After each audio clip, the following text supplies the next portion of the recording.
Hello students, आप लोगों ने मुझे इतने कम समय में इतना प्यार दिया और आप लोगों ने मेरे चैनल को सब्सक्राइब किया और लाइक किया, कमेंट्स किए, अच्छे-अच्छे कमेंट्स किए। मैं उन सभी कमेंट्स को पढ़ता भी हूँ और बहुत अच्छा लगता है जब आप मुझे लाइक्स करते हैं, कमेंट्स करते हैं और मेरे को उससे इंस्पिरेशन मिली, मैंने आपके लिए एक नई वीडियो और तैयार की और इस वीडियो के लिए भी उतना ही प्यार देना जैसे आपने प्रीवियस वीडियो में दिया।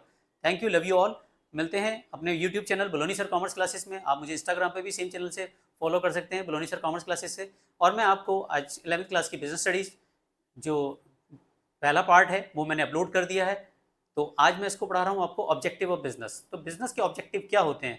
प्रीवियस वीडियो में मैंने आपको economic activities, non economic activities, business, profession, employment, इनके फीचर्स, सब चीज़ें मैंने एक्सप्लेन कर दी है। जिन स्टूडेंट्स ने वो वीडियो नहीं देखी है तो प्लीज़ उनको जाके जरूर देखें। ये उसका सेकंड पार्ट है और ये मैंने इसके डिस्क्रिप्शन बॉक्स में मैंने उसका लिंक भी दिया है, तो आप वहाँ से भी डाउनलोड कर सकते हैं, देख सकते हैं।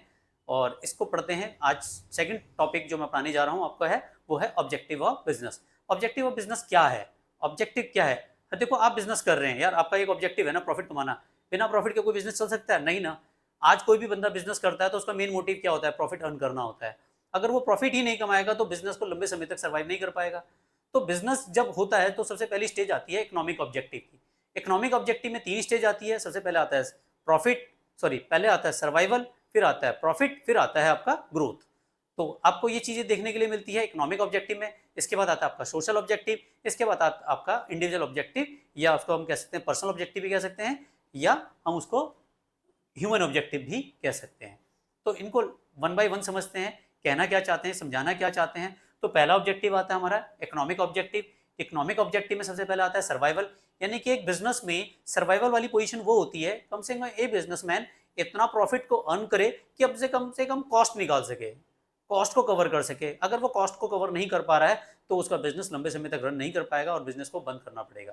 तो अगर हम समझते हैं कि सर्वाइवल वाली पोजीशन क्या होती है, मान लेते हैं मैंने अगर बिजनेस स्टार्ट किया, मैंने एक रेडीमेड गारमेंट की शॉप खोली, तो मेरे दिमाग में एक चीज़ आएगी, यार मेरे को रेडीमेड गारमेंट की दुकान है, दुकान का किराया 10,000 रुपये महीना है, बिजली का किराया 2,000 रुपये है, एक क्या कहते हैं रामू है मेरे यहाँ जो काम करने वाला है, उसकी सैलरी 6,000 रुपये महीना है। टोटल मिला के मैंने सारे खर्चे जोड़ लिए, 22,000 रुपये महीने के मेरे खर्चे हैं। तो एटलीस्ट मुझे इतना प्रॉफिट तो कमाना पड़ेगा, यानी कि 22,000 का प्रॉफिट तो कमाना ही पड़ेगा ताकि मेरे बिजनेस के खर्चे निकल सके। बात मेरी समझ में आ गई?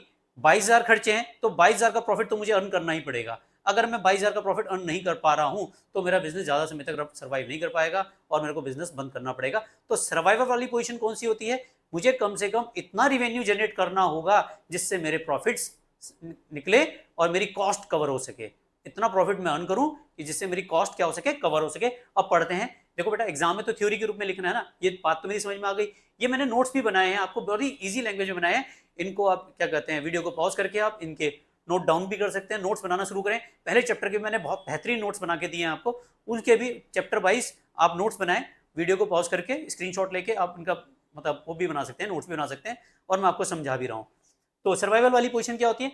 Every business aims to ensure that its continue to survive and exist in the future. उसने कहा देखो, हर बिजनेस का एक एम होता है कि वो बिजनेस को चलाना चाहता है, लेकिन सर्वाइवल वाली पोजीशन क्या होती है? इन फ्यूचर में अगर वो सर्वाइव करना चाहता है तो वो पॉसिबल तभी होगा जब earn enough revenue cover it's cost. मतलब इतना रिवेन्यू तो उसे जनरेट करना ही होगा कि अपनी कॉस्ट को कवर कर सके। ये बड़ी इंपॉर्टेंट लाइन है बेटा, ये ध्यान रखना। एग्जाम में ये नहीं लिखोगे तो नंबर नहीं मिलेंगे। कि इसने क्या कहा है कि इनफ रिवेन्यू, अर्न कितना करना है मुझे, इतना रिवेन्यू जनरेट करना है ताकि मैं अपनी कॉस्ट को कवर कर सकूं। ये वाली लाइन बड़ी इंपॉर्टेंट है, यही लिखनी है आपको, तभी आपको मार्क्स मिलेंगे। नेक्स्ट आता है आपका प्रॉफिट अर्निंग। देखो, अब तो मैंने भैया 22,000 का मेरा खर्चा है, 22,000 में प्रॉफिट कमा रहा हूं, इससे मेरा काम तो नहीं चलेगा ना, और प्रॉफिट कमाना होगा ताकि मैं इंटरेस्ट दिखा सकूं। अगर मान लेते हैं 6 महीने तक मैं 22,000 का ही प्रॉफिट कमा रहा हूं, मुझे कोई प्रॉफिट नहीं हो रहा है, केवल इतना ही प्रॉफिट हो रहा है कि मैं खर्चे ही निकाल पा रहा हूं, तो मैं बड़ा इंटरेस्ट नहीं दिखा पाऊंगा, मेरा ज्यादा इंटरेस्ट लंबे समय तक चल नहीं पाएगा और एक ना एक दिन मुझे बिजनेस को बंद करना होगा। लेकिन अगर मेरा बिजनेस में और प्रॉफिट होना शुरू हुआ, अब मेरे को प्रॉफिट हुआ 35,000 का, अगले महीने प्रॉफिट हुआ 40,000 का, अगले महीने प्रॉफिट हुआ 60,000 का, अब मेरा इंटरेस्ट देखो कितना बढ़ेगा, अब मेरा मन भी लगेगा बिजनेस में और मैं बिजनेस को और बड़ा करने की कोशिश करूंगा। यानी कि प्रॉफिट अर्न करना बहुत जरूरी है और प्रॉफिट हर बिजनेस का लाइफ ब्लड होता है, यानी कि बिजनेस का लाइफ ब्लड होता है प्रॉफिट।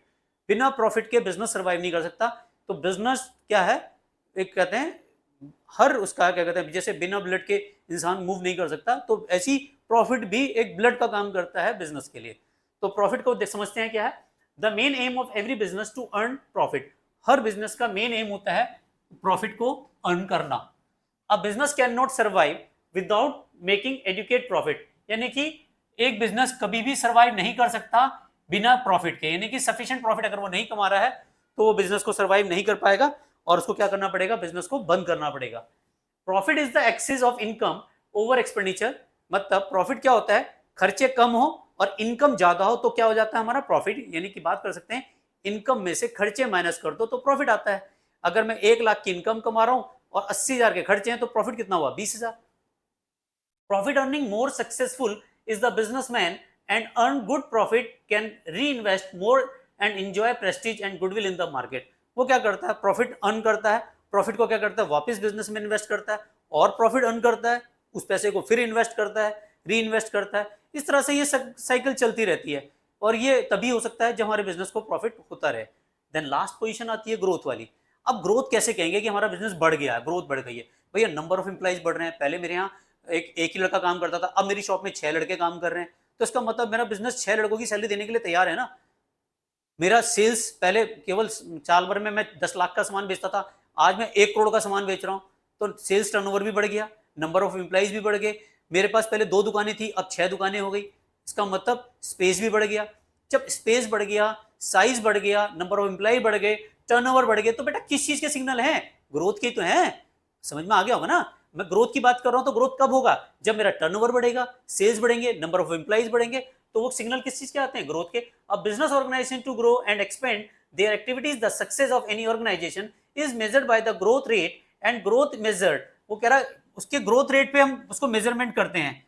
किसी भी बिजनेस का सक्सेस किस रेट पे करते हैं, मेजरमेंट उसके ग्रोथ पे। और ग्रोथ कैसे मेजर करते हैं, growth measure in terms of sale, sale को हम टर्नओवर भी कह सकते हैं, नंबर ऑफ एम्प्लॉइज हमारे यहाँ बढ़ रहे हैं, कैपिटल इन्वेस्टमेंट बढ़ रहा है, मार्केट का शेयर्स बढ़ रहा है, ये सब सिग्नल किस चीज के आ रहे हैं, ग्रोथ के। तो आई होप कि आपको समझ में आ गया होगा। अगर आपको फिर भी कोई दिक्कत आ रही है तो मुझे कमेंट बॉक्स में आप कमेंट्स लिख सकते हैं, मैं उसको दूर करने की कोशिश करूंगा और उसका एक शॉर्ट वीडियो भी डाल दूंगा मैं आपके लिए। फिर आता है सोशल ऑब्जेक्टिव। देखो सोशल ऑब्जेक्टिव, या समाज से हम बहुत कुछ ले रहे हैं ना, समाज से हम बहुत कुछ ले रहे हैं, इस सोसाइटी में अगर हम बिजनेस कर रहे हैं तो समाज से हम बहुत कुछ ले रहे हैं, उसके बदले में भी हमें कुछ देना चाहिए। क्या देना चाहिए सर, तो पहली चीज आती है क्वालिटी ऑफ गुड्स। अगर मैं एक दुकानदार हूं तो अच्छी क्वालिटी के प्रोडक्ट बेचूं, रीजनेबल प्राइस पे बेचूं, गलत चीजें नहीं बेचूं, है ना भाई। एक कस्टमर क्या चाहता है, मैं जिस दुकान से सामान खरीद रहा हूँ वो मुझे अच्छी क्वालिटी का सामान दे, रीजनेबल प्राइस पे दे, तो ये तभी पॉसिबल है। और जब वो ये सब चीजें करेगा तो मार्केट में क्या होगा, उसकी इमेज बढ़ेगी, लोग रिपीटेड सेल करेंगे, लोग 10 लोगों को बताएंगे और लोग जाके उससे सामान खरीदेंगे। तो आपने देखा होगा कई बार हमारे मोहल्ले आस पड़ोस में भी एक दुकान पे बहुत ज्यादा भीड़ होती है, एक दुकान में कम भीड़ होती है। उसका कारण क्या है, उसकी गुडविल अच्छी है, वो अच्छे प्राइस देता है, अच्छे प्राइस पे सामान बेचता है, रीजनेबल प्राइस पे देता है, अच्छी क्वालिटी के प्रोडक्ट देता है, वो किसी के साथ चीटिंग नहीं करता। तो ये हमारे बिजनेस के लिए क्या होते हैं, अच्छी चीजें सिग्नल होती हैं। तो सोशल ऑब्जेक्टिव को समझते हैं, quality of goods, the first social objective of the business is to manufacture, अच्छी क्वालिटी के गुड्स मैन्युफैक्चर करो, सप्लाई करो बेटर क्वालिटी के प्रोडक्ट्स रीजनेबल प्राइस पे, and proper quantity. Proper quantity का मतलब है तोल माल कम नहीं करना चाहिए, 1 किलो सामान मांग रहा है तो 1 किलो दो, 900 ग्राम मत दो से। On regular basis to customer, ये ध्यान रखना है इस चीज को। Supply to adulterate goods, inferior quality goods, unusable और harmful product are determined to the survival of the business. अगर ऐसी कंडीशन आती है तो बिजनेस सर्वाइव नहीं कर पाएगा, हमें बिजनेस को बंद करना होगा, तो आप ऐसे प्रोडक्ट को सेल ना करें। नेक्स्ट आता है avoidance of unfair trade practices से भी बचें। अनफेयर ट्रेड प्रैक्टिसेस क्या होती है सर, ये अवॉइडेंस मतलब अवॉइड करना चाहिए। अनफेयर ट्रेड प्रैक्टिसेस, बहुत स्टूडेंट्स कंफ्यूज रहते हैं, सर अनफेयर ट्रेड प्रैक्टिस क्या होती है। तो एंटी सोशल एक्टिविटीज भी हमारे बिजनेस में बहुत सारी देखने के लिए मिलती है, जैसे कहते हैं जमाखोरी, मिलावट, ये चीजें नहीं होनी चाहिए। तो अगर आप देखें, business must be avoid anti social practice like artificial shortage of goods, black marketing, overcharging from customer, misleading the customer. Such practice are not only illegal but also hamper in the image of business. अगर हम बात करते हैं ये चीजें देखने के लिए, अगर हम क्या करते हैं अपने गोदाम में माल को स्टोरेज कर लेते हैं। जब स्टोरेज करते हैं तो मार्केट में क्या होती है, डिमांड तो ज्यादा है, सप्लाई है नहीं, तो उसके प्राइस क्या हो जाएंगे, हाइक हो जाएंगे। हम उन मार्केट में फिर माल इशू कर देंगे, किसी कस्टमर को हम मजबूरी का फायदा उठा के उससे ज्यादा ओवर चार्ज कर लेते हैं। ये भी हमारे बिजनेस के लिए हार्मफुल होता है, ये भी हमें नहीं करना चाहिए, इन चीज़ों से भी बचना चाहिए। अगर ऐसा करते हैं और हम क्या कहते हैं मिलावटखोरी करते हैं, जमाखोरी करते हैं, तो गवर्नमेंट क्या करती है, इंटरवेट करती है, गवर्नमेंट उस पर हस्तक्षेप करेगी, आपको पनिश करेगी, आपकी इमेज खराब होगी, आप पे केस किया जाएगा, और इससे क्या होता है, मार्केट में नाम खराब होता है, और इन चीज़ों से हमें बचना चाहिए। द लास्ट आता है एम्प्लॉयमेंट जनरेशन। एम्प्लॉयमेंट जनरेशन क्या होता है, हमें वीकर सेक्शन को उठाना है। हमारे समाज में कुछ क्या कहते हैं वीकर सेक्शन भी होते हैं, उनको एम्प्लॉयमेंट दें, तो उनसे क्या होगा, उनका डेवलपमेंट होगा, समाज का डेवलपमेंट होगा, ये भी हमें देखना चाहिए। और हमें क्या कहते हैं अपने जब ऑर्गेनाइजेशन में जब हम किसी को जॉब देते हैं, तो एक चीज़ से बचना चाहिए। देखो क्या है, कास्ट, रिलीजियस, वो या भैया वो पंजाबी है, वो गुजराती है, वो मराठी है, वो तमिल है, इन चीज़ों को नहीं देखना होगा। वो हिंदू है, वो सिख है, वो मुस्लिम है, इन चीज़ों को नहीं देखना होगा। एंटी सोशल एक्टिविटीज़ नहीं होनी चाहिए हमारे बिज़नेस में। हमें क्या करना चाहिए, सभी चीज़ों को, किसी भी रंग, रूप, भेदभाव, रिलीजियस, सेक्स, इन चीज़ों से हटना चाहिए। उसका मत समझें कि क्या कह रहा है वो, कि महिला, पुरुष, ये सब चीज़ें नहीं होनी चाहिए। भई महिला है, इसके बस की नहीं है काम, ये बच्चा है, इसके बस की नहीं है काम, ये चीज़ें नहीं होनी चाहिए। ये क्या कहते हैं, बूढ़ा हो गया, इसके बस की नहीं होनी चाहिए।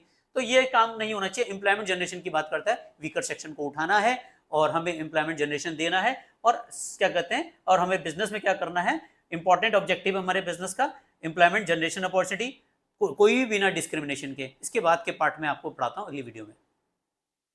तो इसके बाद वाला जो टॉपिक था वो वेलफेयर ऑफ एम्प्लॉय की बात करता हूँ और कम्युनिटी डेवलपमेंट। तो वेलफेयर ऑफ एम्प्लॉय की बात करते हैं तो एम्प्लॉय हमारे वैल्यूएबल एसेट्स होते हैं किसी भी ऑर्गेनाइजेशन के लिए, क्योंकि जब एम्प्लॉय अच्छा काम करते हैं तो कंपनी ग्रोथ करती है और कहीं ना कहीं में उनका हिस्सा उनको एम्प्लॉय के ऊपर भी खर्चा करना चाहिए। आज जो बड़ी बड़ी कंपनियां हैं, बड़ी बड़ी ऑर्गेनाइजेशन है, मल्टी ऑर्गेनाइजेशन है, जो आज मार्केट में अपना नाम बना रखा है, जैसे रिलायंस इंडस्ट्री की बात करते हैं या टाटा ग्रुप की बात करते हैं या कई सारे ग्रुप हैं, हीरो ग्रुप है, मुंजाल ग्रुप है, कई ग्रुप ऐसे हैं जो आज टॉप पे हैं, वो इनकी वर्करों की वजह से ही हैं। तो वर्करों पे भी हमें ध्यान देना होगा। तो employ are the valuable asset for the business and they make important contribution toward the success of the business. कोई भी बिजनेस है आज वो टॉप पे अपने एम्प्लॉय की वजह से ही होता है। The success of the business should be aim to provide fair wages, salary, and reasonable working of living condition to the worker.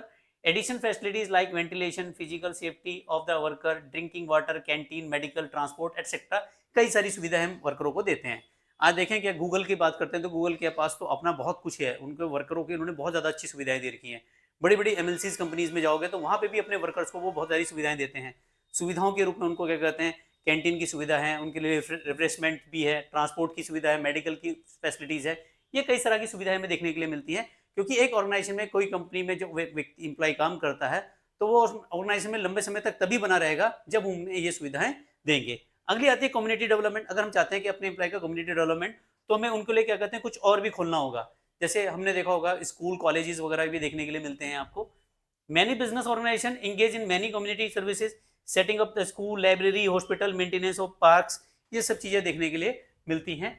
Donation of money for social and religious activities, such contribution improve the reputation of the business in the eyes of the public. Public की eyes में ये सब चीज़ देखने के लिए आती हैं। जैसे भी कोविड काल में क्या हुआ था, जब कोरोना हुआ था तो देश को पैसे की जरूरत थी, तो टाटा ने भी 1500 करोड़ रुपए क्या कहते हैं भारत सरकार को अपने डोनेट किए थे अपनी तरफ से। और कई बड़े बड़े सेलिब्रिटी भी इसमें आ गए थे, जिसमें एक सोनू सूद का भी नाम आपको देखने के लिए मिला होगा।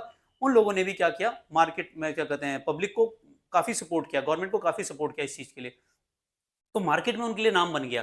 तो ऐसी कई कंपनियां भी मार्केट में, इन्होंने कोरोना काल में कई चीज़ें दी, तो पब्लिक में भी उनकी इमेज क्या हुई, बिल्ड हुई।